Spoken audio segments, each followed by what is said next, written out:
Good evening. இன்றைக்கி நம்ம என்ன பார்க்க போகிறோம் அப்படின்னாக்கா, சயின்ஸில் 3rd யூனிட்டாக இருக்கக்கூடிய ஏர் வி ப்ரீத் அப்படிங்கிற லெசனை பற்றி தான் பார்க்க போகிறோம்.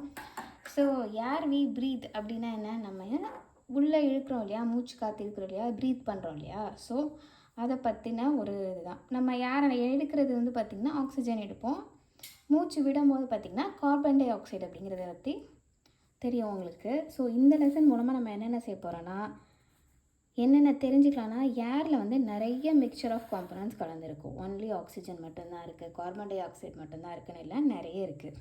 ஸோ அதெல்லாம் என்னென்ன, அதுக்கப்புறம் அதனுடைய காம்பனன்ட்ஸ் என்னென்னலாம் இருக்குது, ஏர் பொல்யூஷன் எதனால் ஏற்படுது, அதனுடைய பாதிப்புகள்லாம் என்ன, ஏர் பொல்யூஷன் ஏற்படுறதுனால நமக்கு என்னென்ன பிரச்சனைலாம் வருதுன்னு சொல்லி தான் இது ஃபுல்லாக பார்க்க போகிறோம். ஸோ வந்து ஒரு குட்டை இன்ட்ரோடக்ஷன் கொடுத்துருக்காங்க. அவர் earth consist of land, water and air. All these components are very much important for the survival of all living creatures. Air is present all around us. It is very important to cause rain and for the growth for crops. It's needed for the respiration of plants and animals. நம்ம பூமியில் பார்த்திங்கன்னா land இருக்குது, நம்ம whole earth இருக்குது இல்லையா. So எர்த்தில் என்னென்னலாம் இருக்குது, land இருக்குது, மண் இருக்குது, மழை தண்ணி இருக்குது, மழை தண்ணின்னா அதுலேருந்து வர்றது தான் வாட்டர். ஸோ வாட்டருங்கிறது நீங்கள் எதை வேணுமோ ரெப்ரசன்ட் பண்ணலாம், ஒரு லேக்கோ ஒரு சீயோ எதை வேணாலும் சொல்லலாம். தண்ணி இருக்குது, அப்புறம் ஏர், இது எல்லாம் சேர்ந்தது தான் நம்ம பூமி இல்லையா. ஸோ இந்த மாதிரி இந்த காம்பனன்ட்ஸ்லாம் வந்து ரொம்ப முக்கியமானது, குறிப்பாக லிவிங் க்ரீச்சர்ஸ். அதாவது இப்போ நம்ம உயிர் வாழ்கிறோம் இல்லையா, நமக்கு ரொம்ப முக்கியமாக தேவைப்படுறது பார்த்திங்கன்னா நிலம் வேணும், தண்ணி வேணும், காற்று வேணும். இதெல்லாம் இருந்தால் தான் உயிரே வாழ முடியும் இல்லையா. ஸோ லிவிங் க்ரீச்சர்ஸ் ஆனால் நம்மளை மாதிரி இருக்கக்கூடியவங்களும் சரி, ஹியூமன் பீங்ஸும் சரி, அனிமல்ஸ் சரி, பேர்ட்ஸு, அப்புறம் பிளான்ட்ஸ் இருக்குது இல்லையா. ஸோ இது எல்லாருக்குமே தேவை, லிவிங் க்ரீச்சர்ஸ்க்குமே இந்த எர்த்தோடைய இந்த எல்லா காம்பனன்ட்ஸுமே ரொம்ப முக்கியம். Air is present all around as.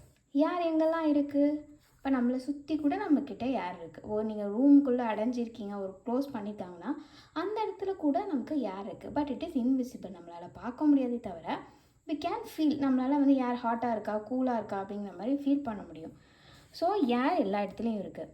It is very important to cause rain and for the growth for crops. இது வந்து பார்த்திங்கன்னா மழையை கொண்டு வரதுக்கு இந்த ஏர் ரொம்ப முக்கியமான உதவி பண்ணுது. அதுவும் இல்லாமல் பயிர்கள் வளர்கிறதுக்கும் இது உதவி செய்யுது. பிளான்ட்ஸ்லாம் வளர்கிறது இல்லையா, அதுக்காகவும். It is needed for the respiration of plants and animals. இப்போது நம்ம விடக்கூடிய கார்பன் டை ஆக்சைடு தான் வந்து பிளான்ட்ஸ் எடுத்துக்கும். பிளான்ட்ஸ் நமக்கு பதிலுக்கு ஆக்சிஜன் கொடுக்கும். ஸோ பிளான்ட்ஸ்க்கு ஏர் தேவை. ஓகேயா, ஒரு குட்டி ஆக்டிவிட்டி கொடுத்துருக்காங்க. Take a squeezable bottle, make a hole on the lid and close the bottle tightly. Bring the bottle near your face and press the bottle. What do you feel? நார்மலாக நம்ம கிட்ட இருக்கக்கூடிய ஒரு பிளாஸ்டிக் பாட்டில் இருக்குன்னு வச்சுக்கோங்களேன். Steel பாட்டிலாக இருக்கக்கூடாது, plastic bottle நம்ம கடையில் வாங்குற மாதிரி இருக்கக்கூடிய ஒரு பிளாஸ்டிக் பாட்டில். இப்போ என் பக்கத்தில் ஒரு சும்மா நார்மல் பாட்டில் ஸ்டீல் தான் இருக்குது. பட் நீங்கள் ஸ்டீல் எடுக்காதீங்க. இந்த மாதிரி ஒரு பாட்டிலில் இந்த டாப்பில் பார்த்தீங்கன்னா ஒரு இடத்துல ஹோல் போட்டுடணும். இது வந்து அமுக்க முடியாது இல்லையா, அதனால தான் இது எடுக்க வேணாம்னு சொல்கிறாங்க. ஒரு பிளாஸ்டிக் பாட்டில் எடுத்துகிட்டு நீங்கள் இந்த டாப்பில் ஹோல் போட்டுட்டு இந்த பாட்டிலை நீங்கள் நல்லா ப்ரெஸ் பண்ணிங்கன்னா இதுலேருந்து நமக்கு என்ன வரும், ஃபேஸ் கிட்டக்க வச்சு ப்ரெஸ் பண்ணும்போது என்ன ஃபீல் ஆகும், அதுலேருந்து காற்று நம்ம மேலே அடிக்கும். இப்போ அந்த பாட்டில் உள்ள ஏர் வந்து நம்ம ஸ்குவீஸ் பண்ணும்போது அந்த ஹோல்ஸ் வழியாக நம்ம முகத்தில் அடிக்குது இல்லையா. So we can feel the ஏர்.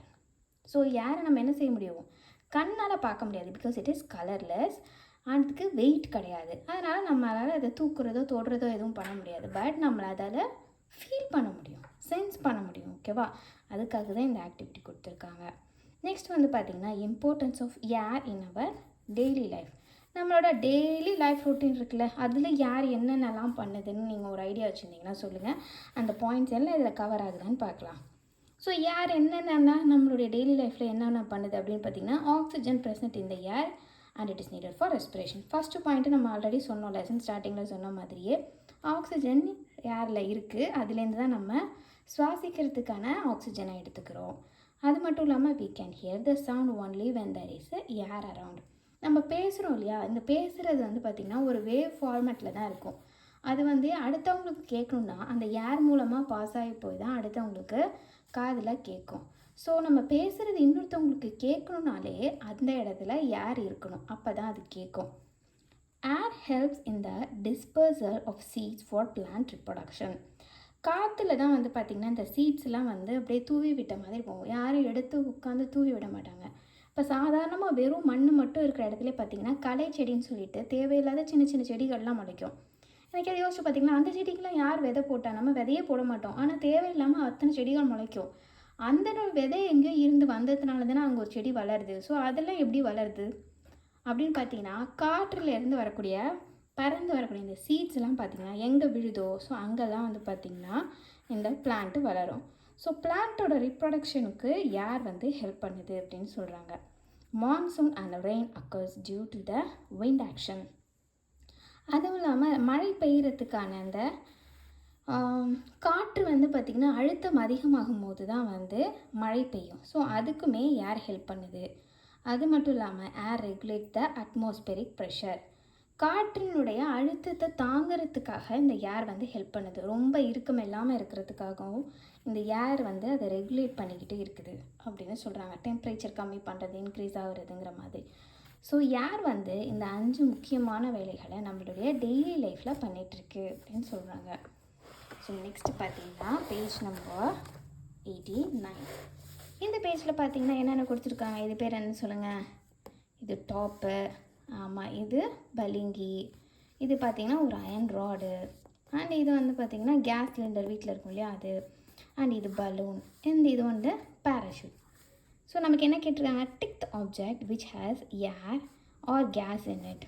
இதுக்குள்ளே கேஸோ இல்லை யாரோ இருக்கக்கூடிய பொருளாக இருந்தால் அதை டிக் பண்ணணும்.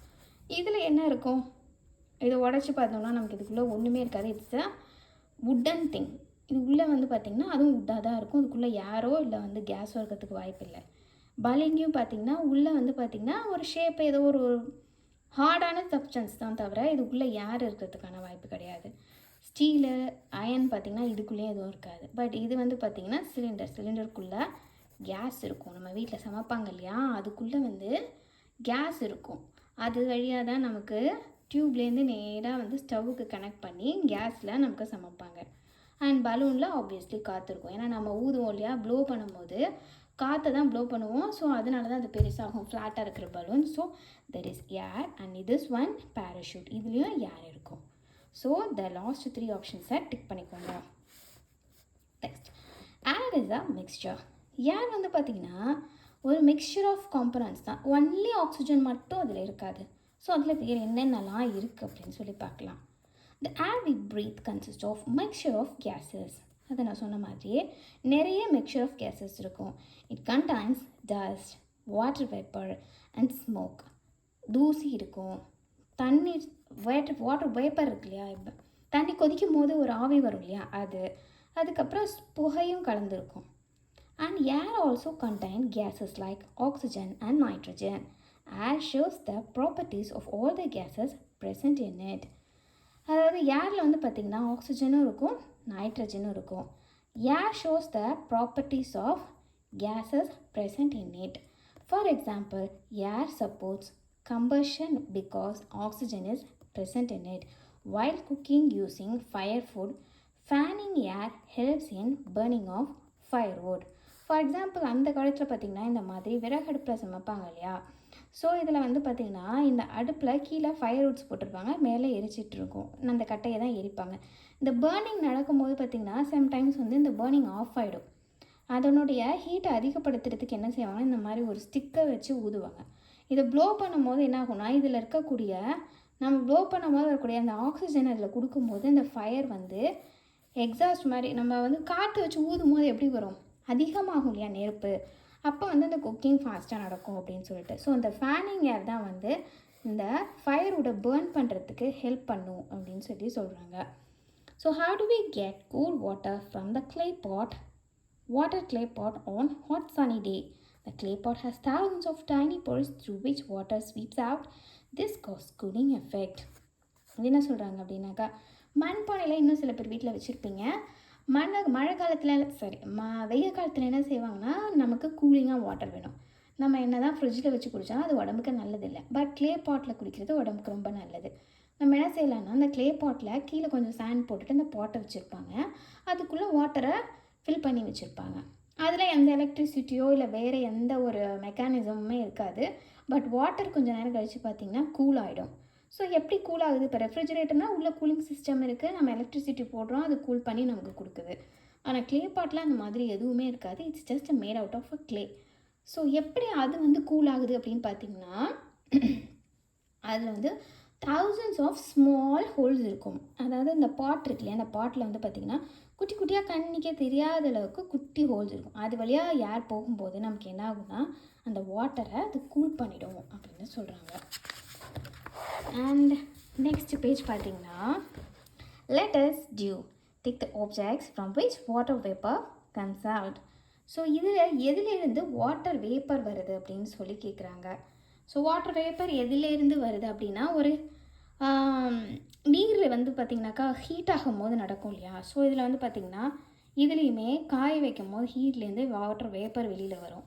அண்ட் இது வந்து பார்த்திங்கன்னா மரத்துலேருந்து வாட்டர் வேப்பர் வருதா, இது எதுக்கு டெக் பண்ணான்னு தெரியல. அண்ட் திஸ் கிடையாது. அண்ட் இது வந்து பார்த்திங்கன்னா க்ளேயில் செய்வாங்க. ஸோ இது கிடையாது. இது நான் ப்ரொடக்ஷனுக்காக பண்ணுவாங்க, இது கிடையாது. அண்ட் இதில் வந்து ஆப்வியஸ்லி நம்ம போன டேர்மில் படித்தோம் இல்லையா, வாட்டர் வேப்பர் வந்து கீழே இது இருக்கும், லேக் மாதிரி கொடுத்துருப்பாங்க, ஓஷன் மாதிரி. அதுலேருந்து வாட்டர் மேலே போய் ப்ரெசிபிடேஷன், கண்டென்சேஷன், அது ஒரு சைக்கிள் ஃபார்ம் ஆனிச்சு இல்லையா. ஸோ அந்த மாதிரி. ஸோ அதுக்கு தான் இங்கே ஒரு குட்டி கொடுத்துருக்காங்க. அண்ட் இது ஹேண்டில் இதில் வராது. So that's it. நெக்ஸ்ட் வந்து பார்த்திங்கன்னா இந்த இன்ஸ்ட்ருமெண்ட்ஸ் பற்றி சொல்கிறாங்க. ஸோ இதெல்லாம் வந்து பார்த்திங்கன்னா யாரை யூஸ் பண்ணி வாசிக்கக்கூடிய இன்ஸ்ட்ருமெண்ட்ஸ், விண்ட் இன்ஸ்ட்ருமெண்ட்ஸ்னு சொல்லுவாங்க. நம்ம ப்ரீத் பண்ணுறோம் இல்லையா, ஸோ அந்த காற்றை வந்து ப்ளோ பண்ணுறது வழியாக இந்த இன்ஸ்ட்ருமெண்ட்ஸை நம்மளை வாசிக்க முடியும். ஸோ இது வந்து பார்த்திங்கன்னா நாதஸ்வரம். And this one is a flute or some of the examples for wind instruments. ஓகேவா? இது வந்து ஃப்ளூட் ஃபுல்லாக விழான்னு சொல்லுவாங்க இல்லையா, கிருஷ்ணர் கூட வச்சுருப்பாங்க இல்லையா அது.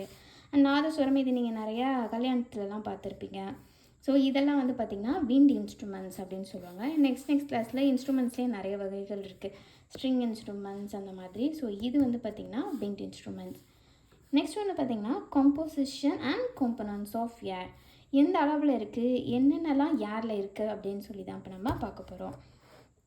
ஸோ டெய்லி இந்த மாதிரி இன்ஃபர்மேஷன்னால் நீங்கள் வந்து மறக்காமல் சமச்சீர் கல்வி இங்கிலீஷ் மீடியம்னு நம்ம சேனலை சப்ஸ்கிரைப் பண்ணுங்கள். நாங்கள் போடுற வீடியோஸ் வரும் every evening 5 o'clock. So last lesson வந்துவிட்டோம். 3rd standard 4th standardும் போட்டுட்ருக்கோம் ஆல்ரெடி. அண்ட் இதில் வந்து பார்த்திங்கன்னா இப்போ லாஸ்ட் லெசன் இது வந்து நம்ம 2 டேர்மாக 2 இதாக போட்டுக்கலாம். ஏன்னா லெசன் கொஞ்சம் பெருசாக இருக்குது. ஸோ இன்னும் ஒரு பேஜ் பார்க்கலாம். இந்த பேஜ் வரைக்கும் பார்த்துட்டு ஸ்டாப் பண்ணுவோம். ஸோ காம்போசிஷன் அண்ட் காம்பனன்ட்ஸ் அப்படின்னா, composition of air is not a constant. So இவ்வளோ தான் இருக்கும். இந்த ஒரு ஏருங்கிறது வந்து ஒரு பார்த்திங்கன்னா எப்படி சொல்கிறது, ஒரு சாலிடான சப்ஸ்டன்ஸ் கிடையாது இல்லையா. இதுக்குள்ளே இவ்வளோ தான் இருந்துச்சு, இதோட வெயிட் இவ்வளோ தான், இதனுடைய குவான்டிட்டி இவ்வளோ தான் அப்படின்னு நம்ம அதை மெஷர் பண்ண முடியாது. ஸோ இது வந்து பார்த்திங்கன்னா காம்போசிஷன் வந்து கான்ஸ்டண்ட்டாக இருக்காது, சேஞ்ச் ஆகிட்டே இருக்கும். It varies from place to place and over time. இடத்துக்கு இடம் மாறும். அண்ட் கொஞ்சம் நேரம் கழித்து அதே இடத்துல இருந்தால் கூட அதனோட காம்போசிஷன் மாறும். Air is not a single element because air வந்து ஒரு சின்ன ஒரே ஒரு பொருள் கிடையாது, mixture of elements. So it is made up of different substances. பார்த்திங்கன்னா ஆக்சிஜன் இருக்கும், நைட்ரஜன் இருக்கும், கார்பன் டை ஆக்சைடு இருக்கும், அதர் கேஸஸ் கூட சம்டைம்ஸ் இருக்கும், லைக் ஆர்கான் அந்த மாதிரியான அதர் கேஸஸ் கூட இருக்கலாம் அப்படின்னு. பட் மோஸ்ட்லி இருக்கிறது நைட்ரஜன். ஓகேவா? ஸோ இந்த காம்போசிஷன் வந்து சேஞ்ச் ஆகிட்டே தான் இருக்கும். அட்மாஸ்பியருக்கு தகுந்த மாதிரி, இடத்துக்கு தகுந்த மாதிரி, டயத்துக்கு தகுந்த மாதிரி சேஞ்ச் ஆகிட்டே தான் இருக்கும். It is not permanent. And next one வந்து பார்த்திங்கன்னா right the percentage of gases in the air. ஒன்றும் இல்லை, இப்போ இந்த டயக்ராம் கொடுத்துருந்தாங்க இல்லையா. ஸோ இந்த டயக்ராமுக்கு கீழே பார்த்திங்கன்னா நைட்ரஜனில் எத்தனை % இருக்குது ஏரில், அதே ஆக்சிஜன் வந்து 21%, கார்பன் டை ஆக்சைடு வந்து 0.03%, ஆர்கன் வந்து 0.9%, அதர் கேஸஸ் 0.07%. ஸோ இதை தான் வந்து நீங்கள் இதில் அப்படியே ஃபில்அப் பண்ணிவிடுங்க. ஓகே. ஸோ நெக்ஸ்ட் வந்து பார்த்திங்கன்னா நைட்ரஜன். ஸோ ஒரு கேஸை பற்றின எக்ஸ்ப்ளனேஷன்லாம் இங்கே கொடுக்க போகிறாங்க. அதாவது நைட்ரஜன்னா என்ன, ஆக்சிஜன்னா என்ன, கார்பன் டை ஆக்சைடு அண்ட் அதோட யூசஸ் என்ன, அதுக்கப்புறம் ஒரு ஆக்டிவிட்டீஸ் இருக்குது, அண்ட் வந்து அதனுடைய எஃபெக்ட்ஸ்னால என்ன நமக்கு பிரச்சனை வருது, பொல்யூஷன் எப்படி ஏற்படுது, அதனோட எஃபெக்ட்ஸும் பார்த்துட்டு லாஸ்ட்டாக நமக்கு அந்த லெசனுடைய புக் பேக் எக்ஸசைசஸும் கம்ப்ளீட் பண்ணியாச்சு. ஸோ அதையும் நம்ம பார்த்துடலாம். ஓகே. ஸோ மறக்காமல் சேனலை சப்ஸ்கிரைப் பண்ணுங்கள். சமச்சீர் கல்வி இங்கிலீஷ் மீடியம்ன்ற சேனலில் நிறைய வீடியோஸ் இருக்குது, செக் பண்ணி பாருங்கள். 3rd and 4th standard English medium. Thank you students.